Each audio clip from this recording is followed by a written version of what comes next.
ถ้อยคำเข้าถึงจิตใจฟังรายการวิทยุเสียงใสส่งถึงใจไปสู่ปลายนาสารธรรมน้อมนำมองพระศาสดาบอกผู้คนทั่วลาหันมาเข้าวัดฟังธรรม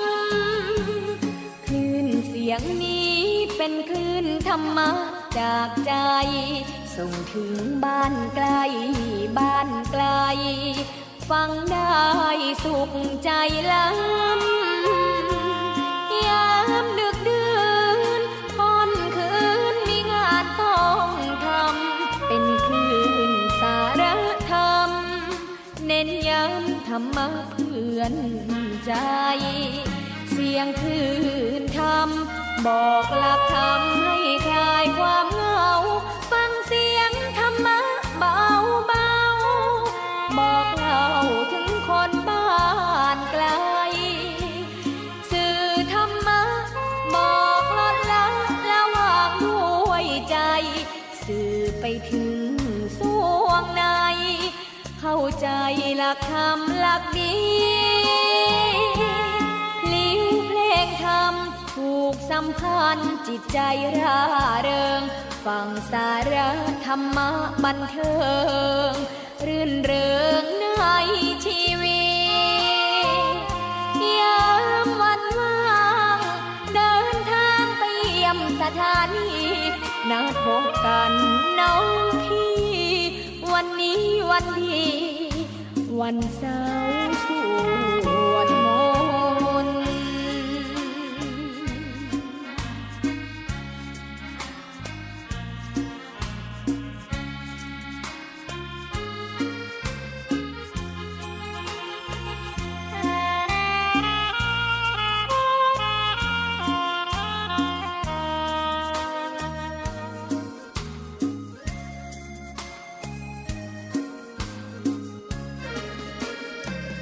เสียงคลื่นธรรมบอกหลักธรรมให้คลายความเหงาฟังเสียงธรรมะเบาเบาบอกเล่าถึงคนบ้านไกลสื่อธรรมะบอกลดละละวางด้วยใจสื่อไปถึงสวงในเข้าใจหลักธรรมหลักดีธรรมผูกสัมพันธ์จิตใจร่าเริงฟังสาระธรรมะบันเทิงรื่นเริงในชีวิตยามวันว่างเดินทางไปเยี่ยมสถานีนัดพบกันน้องพี่วันนี้วันดีวันเสาร์สวดมนต์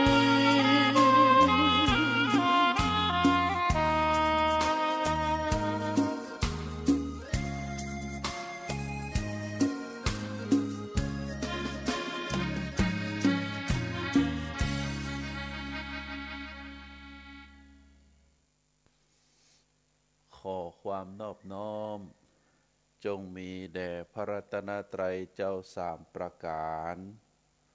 พระรัตนตรัยองค์ที่หนึ่งคือพระพุทธเจ้าพระรัตนตรัยองค์ที่สองคือพระธรรมเจ้าพระรัตนตรัย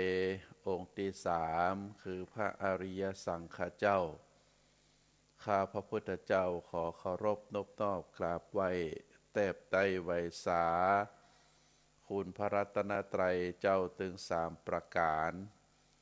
โดยความเคารพสักการะเป็นอย่างยิ่งขอถวายความเคารพ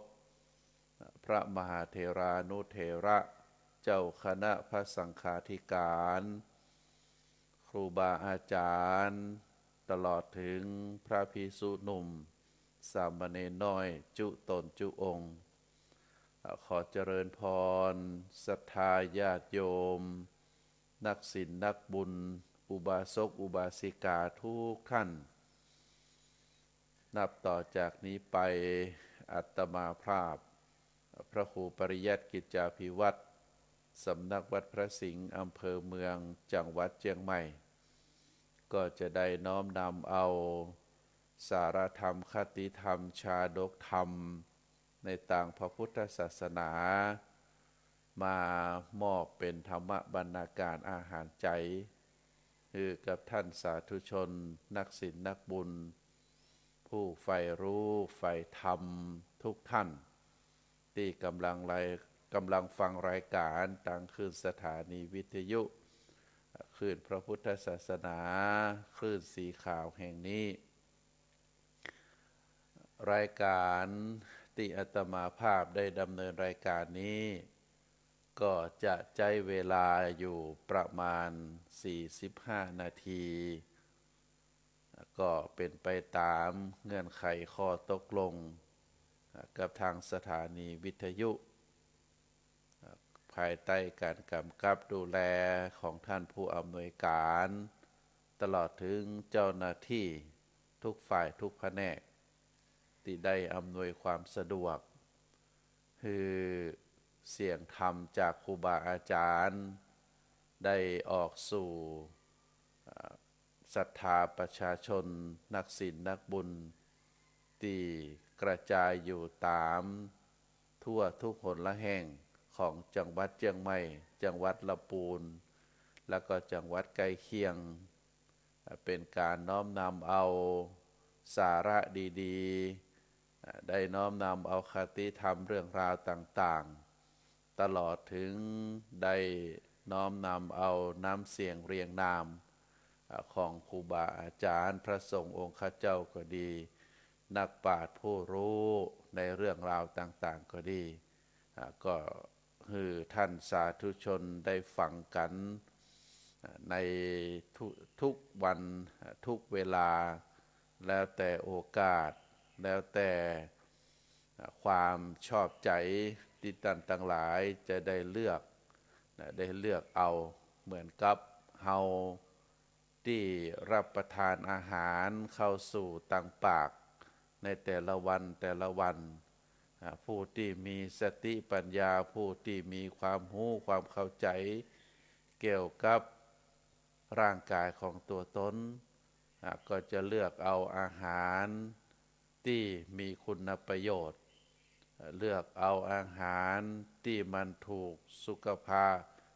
าพเรียกว่าสุขบัญญัติอาหารที่มีประโยชน์อาหารที่ถูกสุขบัญญัติอาหารที่เฮาชอบเฮามักแล้วก็เมื่อกินเข้าไปรับประทานเข้าไปแล้วบังเกิดแสลงต่อร่างกายของเฮาอันนั้นเป็นความฉลาดของตัวเฮาที่เลือกรับประทานอาหารทางกายส่วนอาหารทางใจก็เหมือนเดียวกันเฮาก็ได้เลือกเอาสาระประโยชน์ที่มันก่อให้เกิดสติปัญญาก่อให้เกิดแก่ความรู้ความเข้าใจก่อให้เกิดประโยชนะต่อส่วนตนและก็ต่อส่วนรวมเฮาจึงได้ฟังอย่างตั้งอกตั้งใจเมื่อเฮาฟังแล้วสิ่งใดที่เฮาเคยฟังแต่บ่เข้าใจก็จะเข้าใจเฮาได้ฟังเรื่องราวต่างๆที่เฮาบ่เคยฟังเมื่อฟังแล้วครั้งหนึ่งบ่เข้าใจก็จะเข้าใจแล้วก็จะมีความรู้อันเกิดขึ้นจากการที่เฮาได้ฟังน้ำเสียงเรียงนามของครูบาอาจารย์เจ้าในเรื่องการฟังศรัทธาท่านสาธุชนทั้งหลายในต่างพระพุทธศาสนาเฮาได้ใช้ศัพท์ภาษาบาลีว่าสุตะสุตะแปลว่าการฟังแล้วก็เฮาได้ยินได้ฟังครูบาอาจารย์ได้กล่าวไว้ว่าเป็นพหูสูตรหรือพหูสุตตะแปลว่าผู้ที่ได้สดับรับฟังเป็นผู้ที่คงแก่เรียนก็มีพุทธศาสนสุภาษิต บทหนึ่งพระพุทธองค์ได้กล่าวยกย่องนะกล่าวยกย่องคนที่เป็นพหูสูตรพระพุทธองค์ได้ตรัสว่าไผย่อมจะบ่มีไผที่จะควรแก่การตำหนิติฉินนินทาก็บ่มีไผนะในโลกนี้จะบ่มีไผติฉินนินทาติเตียนตำหนิพุทธสาวกผู้ตีนเป็นพหูสูตรผู้ทรงธรรมผู้มีปัญญาผู้เปล่งปลั่งดังทองชมพูนุชแม้แต่เทวดาก็สรรเสริญเขาผู้นั้นหรือว่าเขาผู้นั้นแม้อันพรหมอันพรหมก็ยกย่องสรรเสริญโดยสรุปแล้วพุทธศาสนสุภาษิตนี้พระพุทธองค์ได้กล่าวว่าบ่มีไผจะติถินจะติฉินนินทาว่าร้ายแก่พุทธสาวกผู้ที่เป็นพหูสูตรผู้ทรงธรรมผู้มีสติปัญญาผู้เปล่งปลั่งดั่งทองชมพูนุชแม้แต่เทวดาก็สรรเสริญแม้แต่พระพรหมก็ยกย่องสรรเสริญตรงนี้ก็เป็นที่เข้าใจว่าพระพุทธสาวกก็คือพระสาวกของพระพุทธเจ้าแม้แต่ในอดีตที่ผ่านมาก็มีสิ่งสองประการเป็นไปตามโลกธรรมก็คือมีสุขมีทุกข์มีสุขมีทุกข์ได้รับการสรรเสริญได้รับการนินทาได้ลาภเสื่อมลาภได้ยศเสื่อมยศนะมีการนินทามีการสรรเสริญมีการได้ลาภมีการเสื่อมลาภมีการได้ยศมีการเสื่อมยศแล้วก็มีสุขและมีทุกข์อันนี้เราเรียกว่าเป็นธรรมะประจำโลกเราเรียกว่าโลกธรรมแต่ว่าพระพุทธองค์ได้ว่าการนินทาการสรรเสริญก็เป็นธรรมอยู่คู่กับโลกแต่ว่าพุทธสาวกหมายถึงพระสงฆ์องค์ข้าเจ้ารูปใดที่เป็นพหูสูตรเป็นผู้ทรงธรรมเป็นผู้มีปัญญาพระสงฆ์สาวกรูปนั้นก็จะได้รับการยกย่องได้รับการสรรเสริญบ่ได้รับการติฉินนินทาแม้แต่เทวดาแม้แต่พระพรหมก็ยกย่องสรรเสริญเพราะฉะนั้นในธรรมะ3ประการก็คือเป็นพหูสูตรเป็นพระหูสูตรเป็นผู้ทรงธรรมเป็นผู้มีปัญญา3ประการนี้เป็นธรรมะอยู่ในบุคคลใดในพระภิกษุรูปใดพระภิกษุรูปนั้นก็จะได้รับการยกย่องสรรเสริญความหมายนัยยะของพุทธศาสนาสุภาษิตบทนี้เป็นลักษณะแบบนี้ความหมายนัยยะของคำว่าพหูสูตรก็หมายถึงผู้ที่ได้ฟังได้เรียนมาเป็นจำนวนนักเรื่องราวความรู้ต่างๆได้ฟังได้เรียนมาแล้วก็นอกจากเรียนนอกจากฟังแล้วในหนังสือพจนานุกรมพุทธศาสตร์ฉบับประมวลธรรมของสมเด็จพระพุทธโฆษาจารย์ประยุทธ์โตพระเดชพระคุณได้อธิบายขององค์ผู้ที่จะเป็นพหูสูตรหมายถึงคุณสมบัติที่ทำให้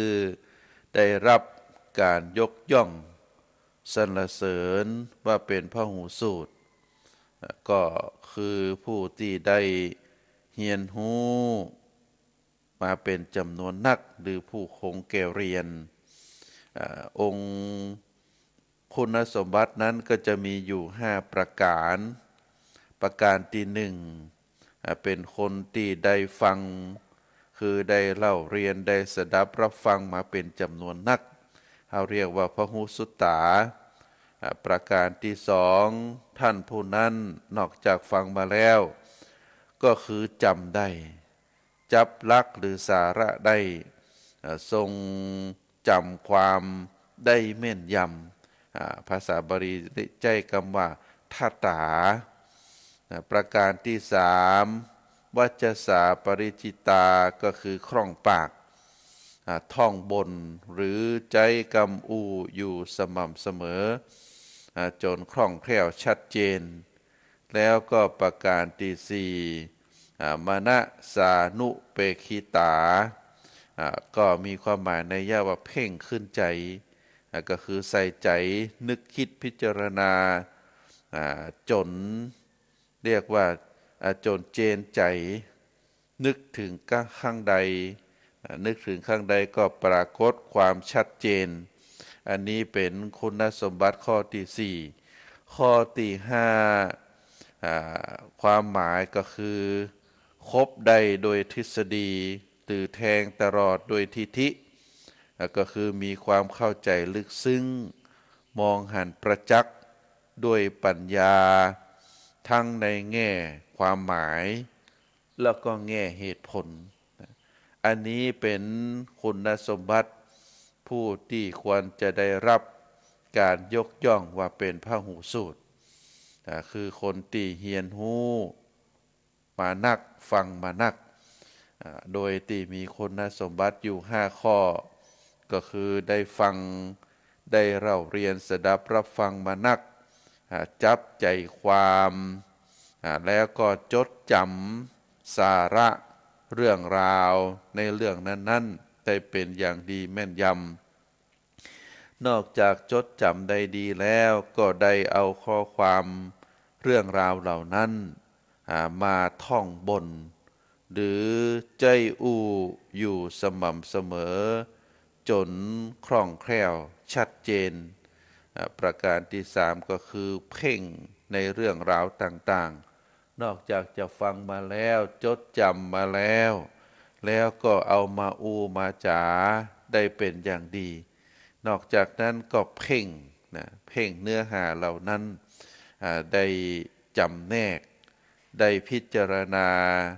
จนชัดเจนขึ้นใจนึกขึ้นข้างใดก็ปรากฏเนื้อหาเหล่านั้นได้ชัดเจนแล้วก็ประการสุดท้ายก็คือได้คบคิดได้คบได้คิดด้วยความหันด้วยความเข้าใจอย่างลึกซึ้งมองหันด้วยปัญญาทั้งในแง่ความหมายและก็เหตุผลเพราะฉะนั้นท่านสาธุชนทั้งหลายการได้ยินได้ฟังในเรื่องราวต่างๆเป็นเรื่องราวที่เฮาท่านทั้งหลายควรจะใช้เวลาอย่างท่านสาธุชนทุกท่านได้ใช้เวลาในการฟังพระธรรมคำสอนต่างคลื่นสถานีวิทยุทุกวันเราก็ถือว่าเป็นพหูสุตตะเนอะพหูสุตตะคนที่ได้เรียนได้ฟังได้มีความเข้าใจในเรื่องราวต่างๆอย่างชัดเจนแล้วพระพุทธองค์ได้ตรัสบอกว่าบ่มีภัยในโลกนี้จะติฉินนินทาคนที่มีความรู้แล้วก็ได้รับการยกย่องสรรเสริญแม้แต่เทวดาก็สรรเสริญพระพรหมก็สรรเสริญสำหรับผู้ที่เป็นพหูสุตตะคือผู้คงแก่เรียนคนที่จะได้รับการยกย่องว่าเป็นพหูสุตตะนั้นก็มีคุณสมบัติถึง5ประการตามที่ได้กล่าวมาเพราะฉะนั้นท่านสาธุชนทั้งหลายการที่บุคคลทั้งหลายจะได้รับการยกย่องว่าเป็นพหูสูตรก็เป็นผู้ที่มีความรู้ นะผู้ที่มีความรู้ได้อู้ได้จาได้กล่าวแล้วก็ได้ประพฤติปฏิบัตินะ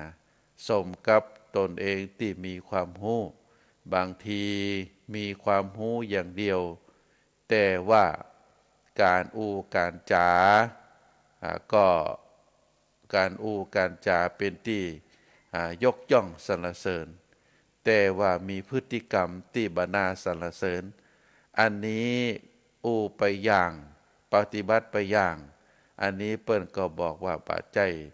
ผู้ที่เป็นพหูสูตรอย่างแท้จริงผู้ที่เป็นพหูสูตรต้องประพฤติปฏิบัติได้นะแล้วก็เป็นที่ชื่นชมของคนตั้งหลายพร้อมกับเทวดายักษ์มารพระอินทร์พระพรหมก็ได้รับความยกย่องบุคคลนั้นว่าเป็นพหูสูตรเป็นผู้ที่มีความรู้และก็ประพฤติดีตัวเป็นตัวอย่างเพราะฉะนั้นพระพุทธองค์ได้แยกบุคคลไว้4ลักษณะลักษณะที่หนึ่งก็เป็นภาษาบาลีว่าอัปปัสสุโตปิเจโหติสีเลสุอสมาหิโตบุคคลผู้มีปัญญาน้อยหรือเป็นคนสดับรับฟังมาน้อยทั้งบัดตั้งใจเรียกว่าบัดตั้งมั่นในศีลตัวเองมีประเภทที่หนึ่งก็คือมีความรู้น้อยแล้วก็บัดตั้งมั่นอยู่ในศีลก็เรียกว่าเป็นคนที่บ่มีความรู้แล้วก็มีความประพฤติบ่ดีบุคคลประเภทนี้ก็คือเป็นคนที่มีความรู้น้อยความประพฤติบ่ดีรวมความแล้วบุคคลผู้นี้ย่อมถูกตำหนิโดยสองส่วนก็คือโดยศีลก็หมายถึงความประพฤติโดยปัญญาก็คือการสดับรับฟังการที่บุคคลนี้อาจจะกล่าวได้ว่าเป็นบุคคลที่บ่มีความกตัญญูต่อตนเองเข้าลักษณะที่ว่าตโมปรายโนมืดมาแล้วก็มืดไปบุคคลประเภทนี้นะตึงในอดีตปัจจุบันก็มีปรากฏให้เฮาได้หันเพื่อเป็นเครื่องแยกแยะบุคคลคือเป็นไปต่างๆกันโดยอำนาจของกรรมบุคคลจำพวกที่บ่ชอบฟังบ่ชอบเรียนบ่ชอบสนใจในการศึกษาบ่สนใจในการสดับรับฟังแถมยังเป็นบุคคลที่บ่นำพาในการประพฤติปฏิบัติก็คัดสายตาคนที่เปิ้นเป็นบัณฑิตเป็นคนที่มีความรู้เขาหันพฤติกรรมความประพฤติของบุคคลนั้นก็ตำหนิติเตียนเป็นคนที่บ่มีความรู้แล้วก็ยังเป็นคนที่มีมารยาทที่บ่ดีบ่งามตัวบุคคลประเภทนี้ก็เป็นที่เข้าใจว่าเป็นคนที่มืดมาแล้วก็มืดไปทำชีวิตของตนเองเป็นหมันปราศจากประโยชน์เกิดมาเป็นคนทั้งทีแต่เอาดีบ่ได้ซึ่งเฮาท่านทั้งหลายได้รู้ได้เข้าใจแล้วว่าโลกมนุษย์เป็นจุดศูนย์กลางแห่งการสร้างเสริมบารมีโลกมนุษย์เป็นจุดศูนย์กลางแห่งการสร้างเสริมบารมีคนเฮาเกิดมาแล้วก็บ่ฮู้จุดมุ่งหมายในการเกิดคุณงามความดีบารมีทั้งหลายเฮาจะสร้างในโลกอื่นนั้นบ่ได้แม้แต่เทวโลกหรือโลกสวรรค์อันนั้นก็เสวยทิพยสมบัติอย่างเดียวเมื่อทิพยสมบัติอันเป็นทิพย์หมดแล้วหมดบุญแล้วเทวดาเทพองค์นั้นก็จะตกจากสวรรค์ในส่วนของที่เป็นอบายภูมิเป็นสัตว์นรกเป็นเปรตเป็นอสุรกายอันนั้นก็บ่สามารถทำคุณงามความดีได้บ่สามารถที่จะสร้างบารมีได้ก็เกิดมาป ฏิสนธินะในภพภูมินั้นๆโดยเฉพาะอบายภูมิแล้วก็เสวยวิบากกรรมอย่างเดียวเมื่อหมดวิบากกรรมแล้วก็จะส่งผลมาเกิดในโลกมนุษย์นะสัตว์เดรัจฉานเกิดเป็นสัตว์เดรัจฉานบางทีก็บ่สามารถที่จะสร้างบารมีธรรมได้ยกเว้นสัตว์ที่เป็นพระโพธิสัตว์ก็อาจจะกระทำได้แต่ว่ามนุษย์ที่สามารถที่จะกระทำได้บำเพ็ญบารมีได้ก็ถือว่าเป็นโอกาสอันดีของหมู่เฮาต่างหลายนะเมื่อเกิดเป็นมนุษย์แล้วก็สามารถที่จะประกอบคุณงามความดีได้แต่ว่าคนประเภทที่ได้มาก็คือมืดมาแล้วก็มืดไปก็เกิดมาแล้วก็บ่ได้สร้างบุญสร้างกุศลบารมีให้แก่ตนเป็นคนที่มีความรู้น้อยเป็นคนที่มีความประพฤติบดีคนที่เปิ้นมีความรู้เรียกว่าบัณฑิตชนก็ตำหนิติเตียนบุคคลประเภทนี้โดยสองส่วนก็คือโดยศีลอันได้แก่พฤติกรรมที่บดีแล้วก็โดยปัญญาก็คือมีความรู้เป็นคนที่บ่มีความรู้เป็นคนที่มีความรู้น้อยเพราะฉะนั้นบุคคลประเภทที่หนึ่งนี้นะเรียกว่าเป็นคนที่ได้ฟังมาน้อยแล้วก็มีความประพฤติปฏิบัติผสมที่อยู่ในศีลกินในธรรมบุคคลประเภทนี้ก็เข้าในข่ายที่ว่ามืดมาแล้วก็มืดไปตโมปรายโนอันนี้เป็นบุคคลประเภทที่หนึ่งที่พระพุทธองค์ได้ตรัสไว้เกี่ยวกับพหุสุตตะบุคคลประเภทต่อมาทางพระพุทธศาสนาได้กล่าวว่าอาปัสสุโตปิเจโหติสีเลสุสุสมาหิโตซึ่งแปลว่าบุคคลผู้มีปัญญาน้อยแต่ตั้งมั่นในศีลบุคคลประเภทนี้เป็นบุคคลที่น่าสรรเสริญเพราะถึงแม้ว่าจะเป็นบุคคลมีปัญญาน้อยได้เล่าเรียนมาน้อยได้ศึกษามาน้อยได้ฟังมาน้อยแต่ก็ยังมีศรัทธาความเชื่อมั่นในคำสอนขององค์สมเด็จพระสัมมาสัมพุทธเจ้าแล้วก็ได้น้อมเอาจิตเอาใจเข้าสู่ในหลักธรรมคำสอนขององค์สมเด็จพระสัมมาสัมพุทธเจ้าประพฤติดีปฏิบัติชอบด้วยความสม่ำเสมอ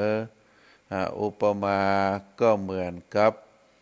สุปพุทธกุฏฐิซึ่งเป็นบุรุษเรียกว่าเป็นบุรุษที่มีตัวนั้นเต็มไปด้วยโรคเรื้อนที่เกิดมาเป็นคนยากจนอนาถาแถมเป็นคนที่มีโรคติดตัวมาไปทางใดก็มีคนรังเกียจแต่พอได้ฟังเทศน์ขององค์สมเด็จพระสัมมาสัมพุทธเจ้าก็นึกได้ว่าเป็นกรรมเก่าที่ตัวเองได้เคยสร้างเอาไว้เกิดมาในชาตินี้จึงต่ำต้อยอัตคัดขัดสนร่างกายทุพพลภาพเพราะโรคพยาธิเบียดเบียนตั้งหน้าตั้งตาทำความดีไผจะมาจ้างวานฮือเลิกนับถือพระพุทธเจ้านับถือพระธรรมนับถือพระสงฆ์ก็ไม่ยอมกับตำหนิติเตียนบุคคลที่มาจ้างวานเพื่อทดลองนั้นว่าเป็นคนงามแต่รูปแต่จูบหอมอย่างเป็นต้นบุคคลประเภทนี้ยังน่าสรรเสริญเป็นบุคคลที่ได้ศึกษาห้ำเฮียนมาน้อยแต่ก็ได้ตั้งใจปฏิบัติตามหลักศรัทธามีศรัทธาตั้งมั่นในกรรมและก็ผลกรรมของตัวเก่าตามคำสอนของพระพุทธเจ้าที่เชื่อว่าสัตว์นี้มีกรรมเป็นของตนบุคคลประเภทนี้เข้าลักษณะว่าตโมโชติปรายโน มืดมาแต่สว่างไป ก็มีความหมายนัยยะว่ามามืด แต่ว่าทำชีวิตให้มีค่ามีราคาด้วยคุณธรรมโดยจิตวิญญาณของตัวเก่าที่จะนำไปสู่ปรโลกภายหน้าบเสียทีที่เกิดมาเป็นมนุษย์จุดศูนย์กลางแห่งการสร้างเสริมปุญญาบารมีการเกิดเป็นมนุษย์เราชื่อว่าเป็นศูนย์กลางแห่งการสร้างเสริมปุญญาบารมีอันนี้เป็นประเภทที่สองบุคคลประเภทที่สามพหุตสุโตปิเจโหติสีเลสุอสมาหิโตเป็นบุคคลที่มีการศึกษาสูงแต่บัดตั้งมั่นอยู่ในศีลในธรรม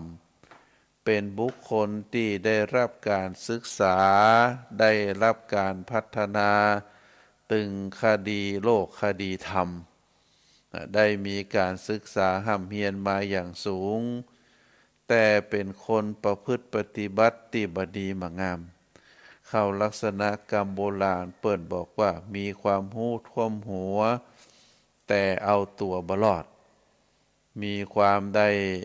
เรียกว่าตีความได้หลายประการหมายความว่าในโลกนี้บางทีทั้งทางคดีโลกและก็ทางคดีธรรมบุคคลใฝ่การศึกษาเล่าเรียนชอบสดับรับฟังใฝ่หาความรู้แต่เวลาเกิดปัญหาขึ้นมาแล้วกับบัจจัยความรู้นั้นแก้ปัญหาชีวิตแก้ไขชีวิตของตัวเก่าคือเป็นไปอย่างพอดีพองามกับเอาพละกำลังเข้าไปแก้ปัญหาชีวิตบุคคลประเภทนี้เรียกว่ามีความรู้ท่วมหัวแต่เอาตัวบรอดในลักษณะเช่นนี้อุปมาอุปไมยเหมือนว่าโชติตมะปรายโนสว่างมาแล้วก็มืดไปบุคคลประเภทนี้เกิดมาในตระกูลสูงมีทรัพย์สมบัตินักมั่งคั่งร่ำรวยไม่ยากจนนะบาอัตคัดขัดสนมีความเป็นอยู่อย่างสะดวกสบายแต่กับอาศัยนะได้แต่อาศัยความประมาทของตัวมีมานะถือตัวทะนงตัวว่าเป็นคนเป็นเกิดมาเป็นลูกของคนมีสตังค์เกิดมาเป็นลูกของคนมียศอำนาจวาสนาบ่ต้องศึกษาร่ำเรียนบ่ต้องประกอบอาชีพการงาน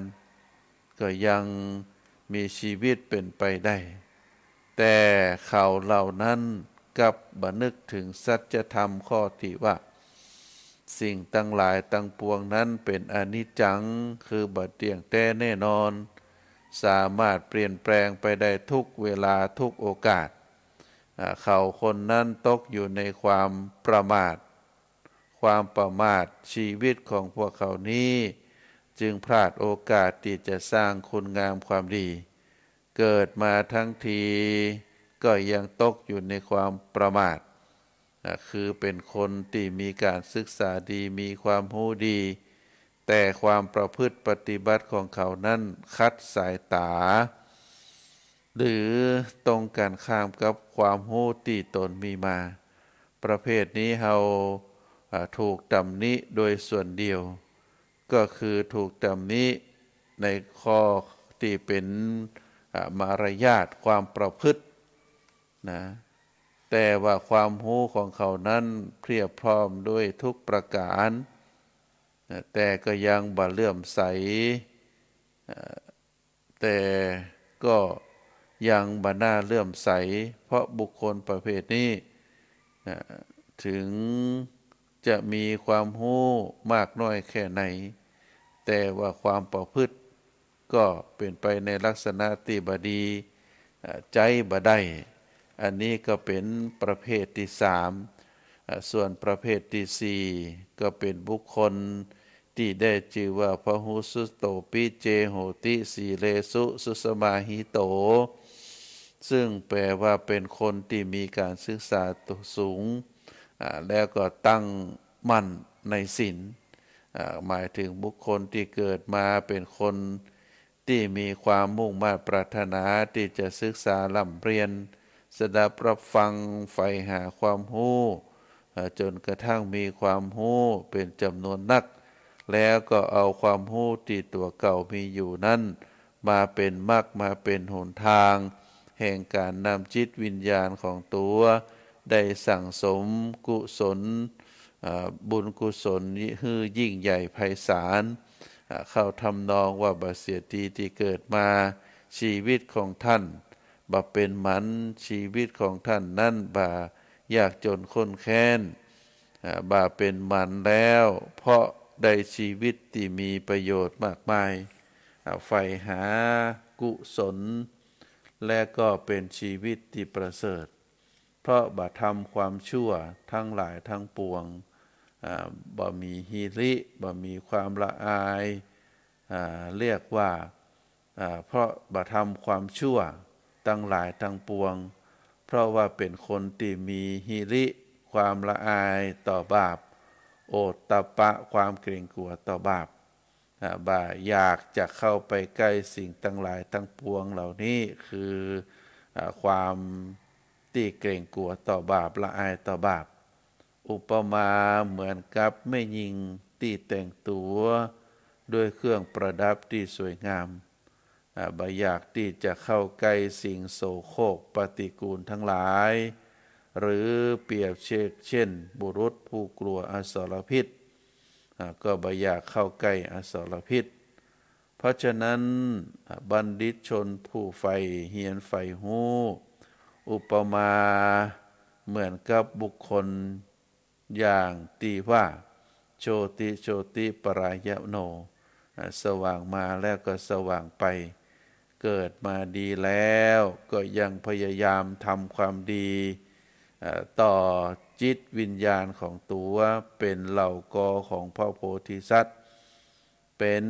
ผู้ที่มีชีวิตบ่ตกต่ำมีชีวิตสูงขึ้นไปตามลำดับ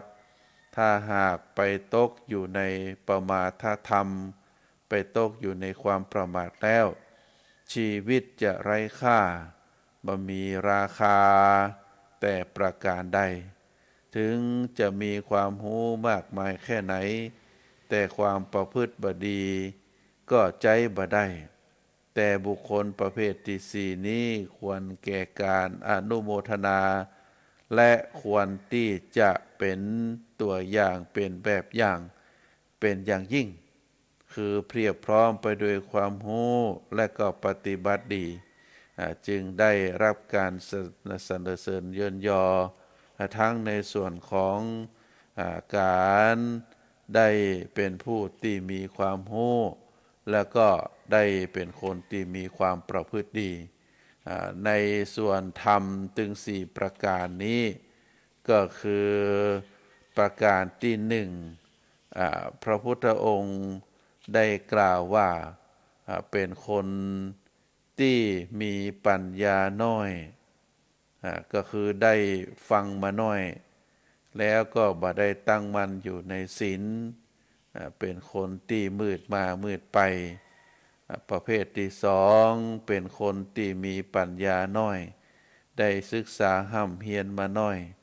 ได้ฟังมาน้อยแต่ก็ตั้งมั่นอยู่ในศีล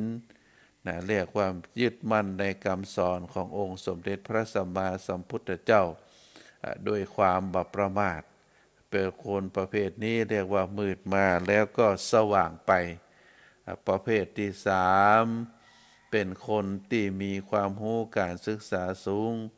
ได้ห้ำได้เฮียนมาเป็นอย่างดีแต่ก็มีความประพฤติปฏิบัติที่บ่งดงามมีความรู้ท่วมหัวเอาตัวบ่รอดเป็นคนที่บ่ใจความรู้แต่ใจพละกำลังเข้าตัดสินปัญหาตั้งตนอยู่ในความประมาทอันนี้ก็เข้าในลักษณะที่ว่า สว่างมาแล้วก็สว่างมาแล้วก็มืดไปบุคคลประเภทที่สุดท้ายพระพุทธองค์ได้ตรัสสรรเสริญก็คือเป็นคนที่มีการศึกษาสูงพร้อมกับตั้งมั่นอยู่ในศีลในธรรมเป็นคนที่มีความใคร่ต่อการศึกษาห่ำเฮียนสดับรับฟังใฝ่เฮียนใฝ่ฮู้แล้วก็นำเอาความรู้ที่ตนได้มานั้นมาเป็นมรรคมาเป็นหนทางในการนำจิตนำใจนำจิตวิญญาณของตนให้สูงขึ้นได้สั่งสมปุญญาปารมีกุศลให้ไพศาลยิ่งขึ้น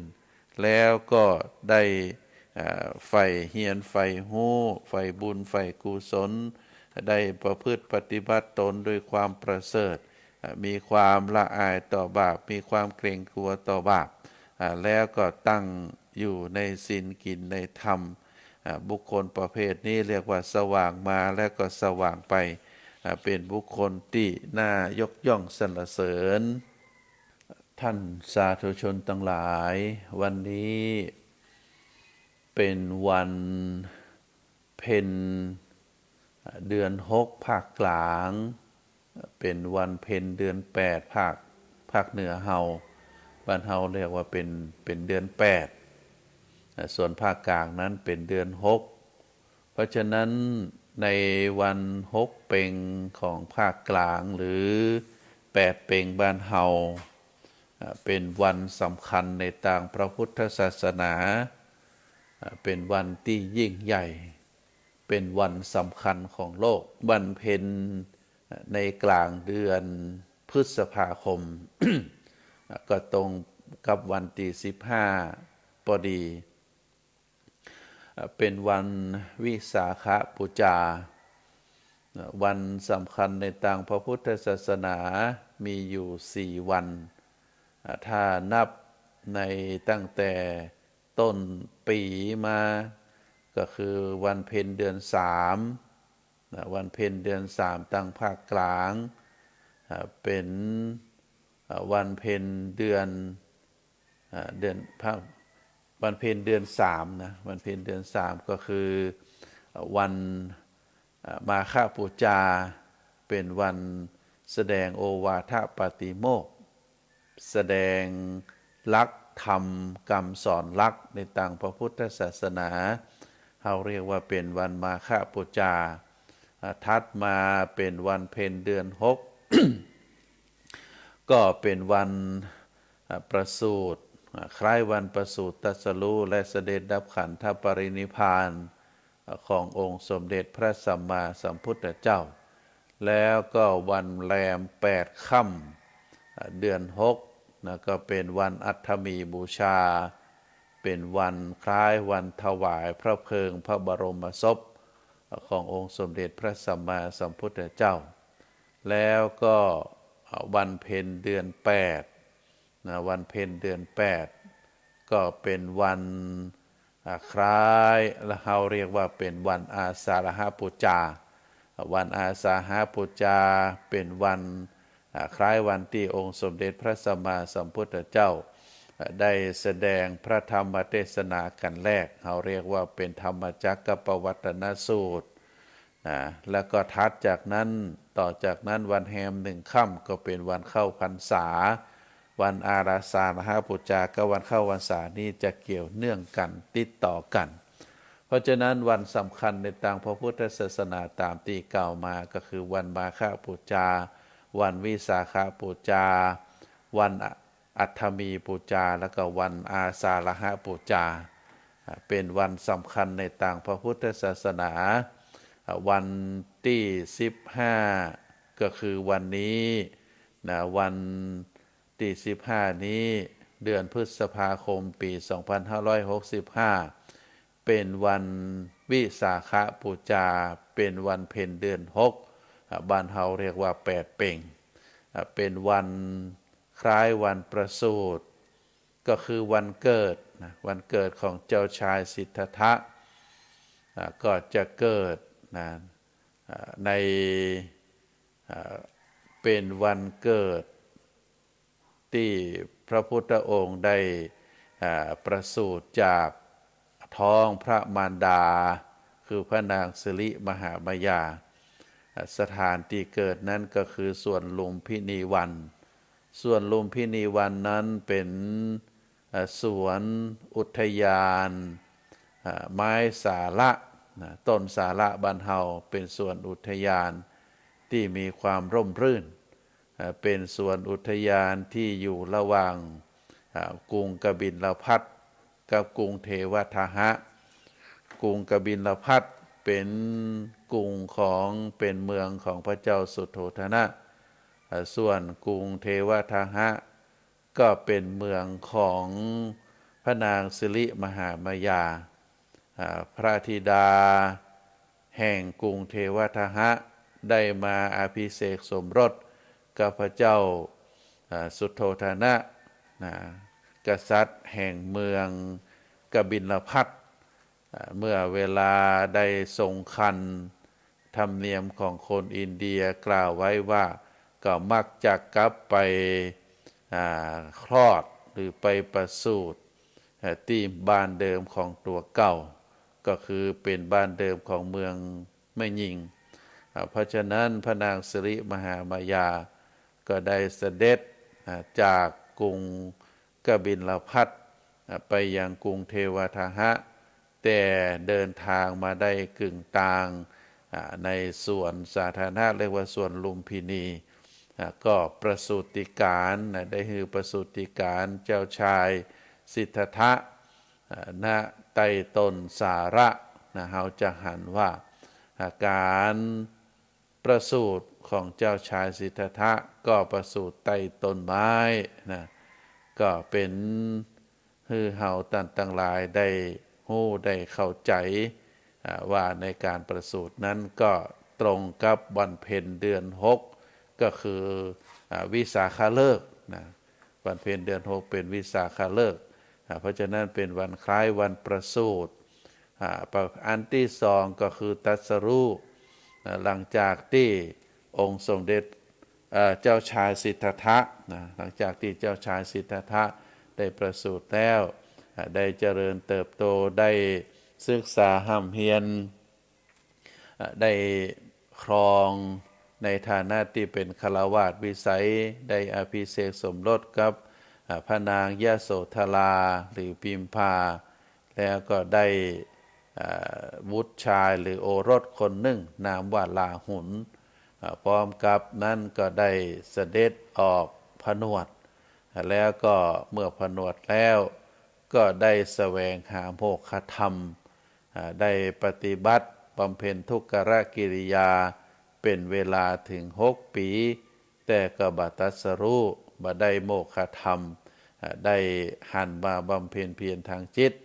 แล้วก็ได้ตั้งจิตอธิษฐานใต้ต้นสีมหาโพธิ์ตำบลอุลุเวลาเสนานิคมเมืองขยาประเทศอินเดียแล้วก็ในคืนวันเพ็ญเดือน6วิสาขฤกษ์ก็ได้ตรัสรู้อนุตตรสัมมาสัมโพธิญาณเป็นพระพุทธเจ้าก็ตรงกับเป็นวันเพ็ญเดือน6ที่พระพุทธองค์มีพระชนมายุได้35 พรรษาแล้วก็เมื่อได้เผยแผ่ธรรมในฐานะที่เป็นพระพุทธเจ้าได้ตั้งใจในการดำรงพระศาสนาก็คือคำสอนได้มีกุลบุตรกุลธิดาเข้ามาบวชเป็นภิกษุภิกษุณีแล้วก็ได้ปฏิญญาณตนเป็นอุบาสกอุบาสิกาเป็นจำนวนนักเป็นเวลาถึง45 พรรษาเมื่อพระศาสนาได้ดำรงคงมั่นแล้วในวันเพ็ญเดือน6วิสาขฤกษ์วิสาขฤกษ์ใน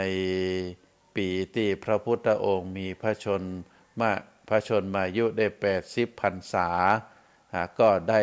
เสด็จดับขันธปรินิพพานใต้ต้นลังใต้ต้นลังตึงกู้ในอุทยานของเจ้ามันละเมืองกุสินาราในเป็นตรงก็เป็นวันในวันเพ็ญเดือน6เหมือนเดียวกันเพราะฉะนั้นในวันวิสาขบูชาเป็นวันที่ยิ่งใหญ่ ก็คือเป็นวันคล้ายวันประสูติเป็นวันคล้ายตรัสรู้แล้วก็เป็นวันคล้ายวันเสด็จดับขันธปรินิพพานขององค์สมเด็จพระสัมมาสัมพุทธเจ้าเพราะฉะนั้นญาติโยมท่านสาธุชนทั้งหลายเมื่อวันสำคัญมาถึงเป็นลักษณะแบบนี้แล้วก็ขอน้อมเจริญพรในตอนใดตอนหนึ่งที่มีความสะดวกก็ควรจะเข้าวัดเข้าวาได้บำเพ็ญทานได้บำเพ็ญในการรักษาศีลได้เจริญจิตภาวนาได้สวดมนต์ไหว้พระแล้วก็สิ่งสำคัญก็ไปเดินเวียนประทักษิณก็คือเดินเวียนเทียนอาจจะเดินที่รอบเจดีย์ก็ได้รอบพระอุโบสถก็ได้วิหารก็ได้ในวัดของเฮาวัดใกล้บ้านก็เป็นการแต่งกายให้สุภาพเรียบร้อยนะก็เป็นการแสดงออกน้อมรำลึกถึงพระพุทธคุณพระธรรมคุณพระสังฆคุณขององค์สมเด็จพระสัมมาสัมพุทธเจ้าเพราะฉะนั้นก็ขอเจริญพรในสถาญาติโยมได้รู้ได้เข้าใจได้ประพฤติปฏิบัติรายการในวันนี้เป็นวันสำคัญในทางพระพุทธศาสนาอาตมาภาพได้ดำเนินรายการมาเสร็จสิ้นเรียบร้อยตามเวลาที่ได้มอบหมายก็ขอจากท่านสาธุชนทั้งหลายไปก่อนไว้วันเสาร์วันอาทิตย์หน้าเฮาก็จะได้ปิกได้ปะการแห่มครั้งหนึ่งก็ขอเจริญพร